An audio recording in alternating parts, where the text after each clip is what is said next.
Hey, what's going on, everybody? It's been a while. Work changed up on me schedule wise and stuff, so I'll be producing some more content again, probably starting towards the end of this week. But either way, nonetheless, so we play the Dolphins today. We take another L, 24-14, I believe. There were some silver linings, I guess, and I kind of get the feeling that's going to be the remainder of the season. Maybe we can squeeze out another win since the schedule does get a little bit lighter, but I don't know off the top of my head what that may even look like for us just yet. But Tua comes out, he drops a bomb earlier in the game. He's able to eke out another touchdown. The running game, it's the best defensive wise that we've looked in quite a bit. But the receiving side, Tua's not necessarily known for flinging the bombs like that either. I think we're starting to see kind of a knock on his arm strength. So to see a couple of those big plays come pretty often was a little disappointing. But if we flip over to the Jet side of things, we did hear a lot of slack about Coach Saleh starting Flacco as his quarterback for the week. The reasoning behind it essentially was his veteran presence. He felt like would be more of an asset, even though Mike White had essentially 5 great quarters, and then that terrible game against Buffalo, which they made a lot of people look crazy. So I mean, you can pretty much imagine that would have happened, right? So essentially, his calming presence, having that veteran leadership, they felt like might have corralled the roster a little bit and got people to perform maybe above their means of what we've been seeing recently.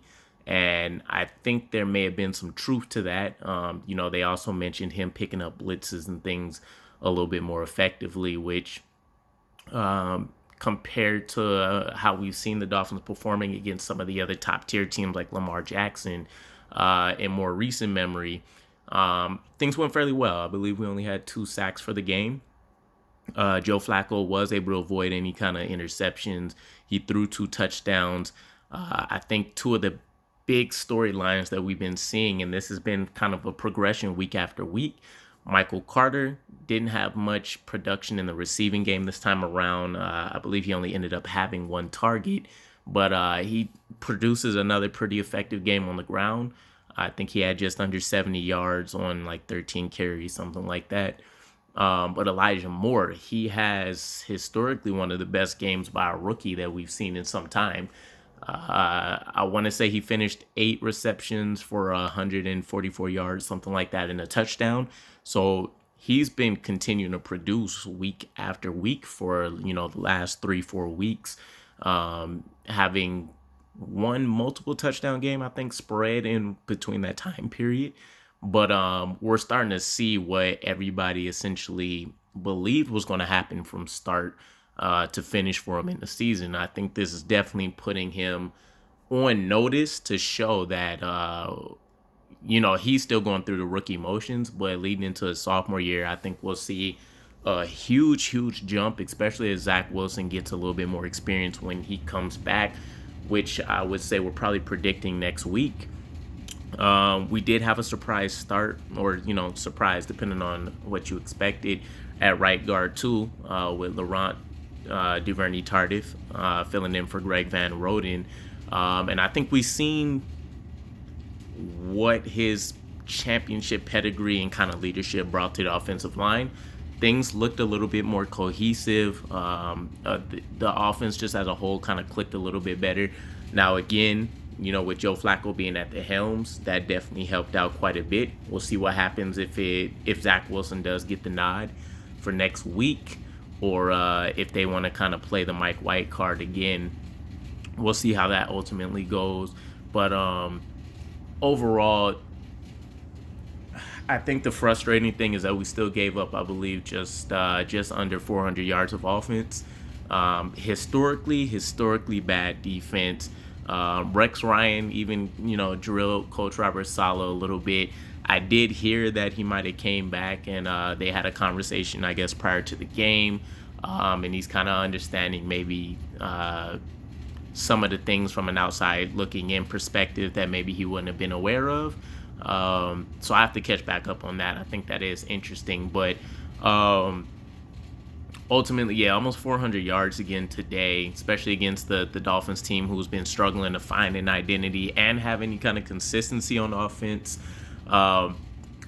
I guess in some other silver lining good news though, we do pick up our second interception of the season by a defensive back, with Ashton Davis being able to grab one himself. So I don't know if it was off a deflection, if he actually read the play well or anything like that. I gotta get in there and see the highlights as always, but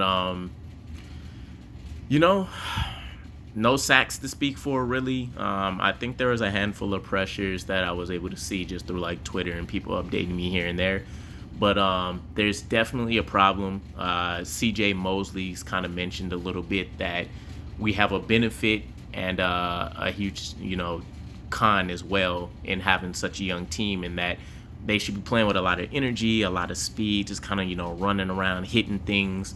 And in the same token, they haven't really seen a whole lot. So from the experience standpoint, there's going to be, bad angles, things that they couldn't identify right away that would have saved a play, and different things of that nature. So I think, and especially with some of the things I've been seeing about the draft, right, we've had such an offensive focus that it might be time to go ahead and flip the switch back to what we've been accustomed to seeing for almost a decade, which is investing a lot of those high draft picks into the defensive side. And, Kyle Hamilton's there. They talked about Thibodeau, although, he could be long gone off the board by the time we pick, even if we land in the top 3 again. But there's definitely a bevy of players that will look good. I'm still definitely all for picking Derek Stingley personally. I think the kid is definitely a all-star on the rise. But with that said, yeah, it's just a little bit frustrating, especially since that's the one thing we've been able to hold our hats on a lot. And it's not like we're seeing crazy offensive explosions. We're having shootouts every game, and it's just the defense failing us. It's more so that we don't really have anything in particular to rely on one way or the other. We had a stretch of solid games in the beginning of the season, and now, things are fading. We're kind of seeing the toll of taking loss after loss after loss on the season, especially on young, impressionable minds, with those players that are, coming out of the college ranks where they were superstars and, can personally probably elevate their team just by themselves. And that's a rare occasion that you find that happening in the NFL. So it hurts to take another loss. The draft players, they're going to say at least is getting us, a guaranteed top 3, top 5 pick potentially. Personally, again, I think stacking up every win we can get is the best case scenario for kind of fixing a lot of the issues that we may see in teams that are, being built through this draft and kind of sticking to that. But let me know what you guys thought about the game. Elijah Moore, I'm definitely happy to see that standout performance for sure, and that continues.